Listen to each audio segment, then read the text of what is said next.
Imagine you are standing on a wooden deck in the middle of the North Atlantic. It is the year 1000.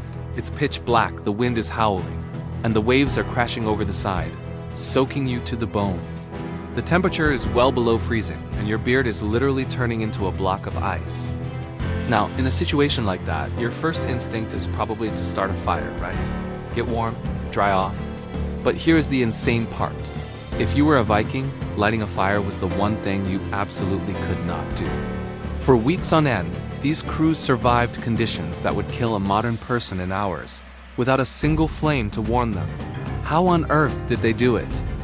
We need to talk about the biggest lie Hollywood ever told us. You see it in movies all the time: Vikings sailing around with braziers burning on deck, cooking hot meals while sailing into the sunset. But if you actually look at the archaeology, specifically the famous shipwrecks found in Denmark and Norway, there is zero evidence of fireplaces or braziers on board. And there's a very good reason for that. A Viking longship wasn't just made of wood. It was built with overlapping planks sealed with tar, stuffed with animal hair, and rigged with ropes soaked in pine pitch. The sails were wool treated with animal fat.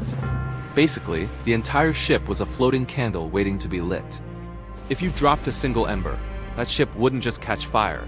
It would be an inferno in less than 4 minutes. There were no bulkheads to stop the spread, and nowhere to run. So for a Viking sailor, fire wasn't a friend.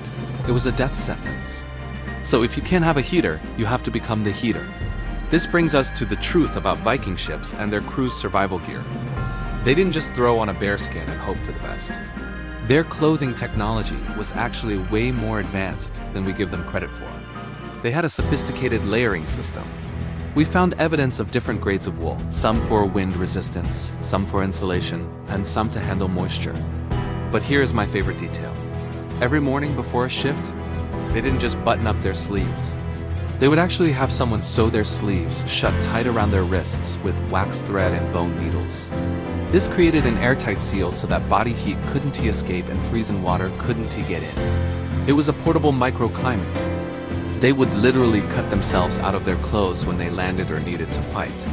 But clothing only gets you so far when you are trying to sleep in sub-zero temperatures on an open deck. This is where things get personal. Forget the idea of the lone, stoic warrior sleeping alone.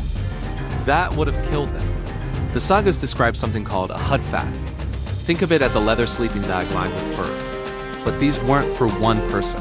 They were designed for two. Viking crews practiced extreme buddy systems. You would pair up, crawl into this bag, and use each other's body heat to turn that bag into another. Studies suggest that inside one of these bags, with 2 people, the temperature could be 20 degrees warmer than the freezing air outside. They also used a hot bunking system. When you got up for your watch, your partner would slide into your warm spot, or you'd slide into a spot someone else just vacated. The sleeping area never got cold.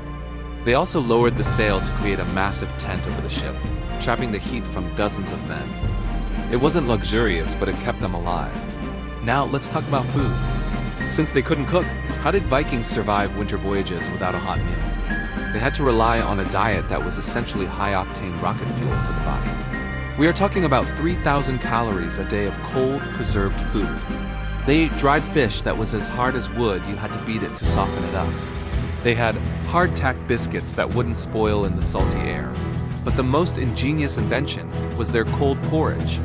Before leaving land, cooks would make massive batches of porridge mixed with heavy butter and salt. It would congeal into a dense, nutrient-heavy paste. At sea, you could eat it solid or mix it with cold water. It sounds gross to us, but that mixture of fat and carbs provided the internal fuel their bodies needed to generate heat from the inside out. It is also important to realize that Vikings weren't stupid. They didn't just sail aimlessly for months.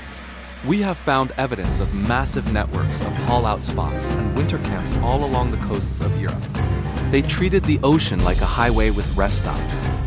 They would sail hard, using the speed of their lightweight ships, which were faster because they didn't carry heavy stone hearths, and then they would hit land. Once on shore, they had iron pots, tripods, and huge longhouses with fires where they could finally warm up. They balanced the brutal cold of the sea with the warmth of these camps.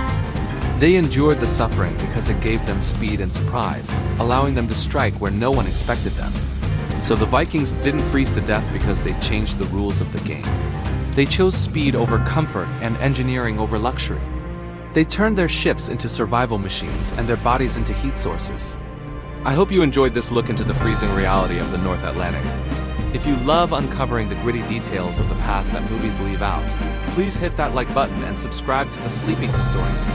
I've got plenty more stories to wake up for you.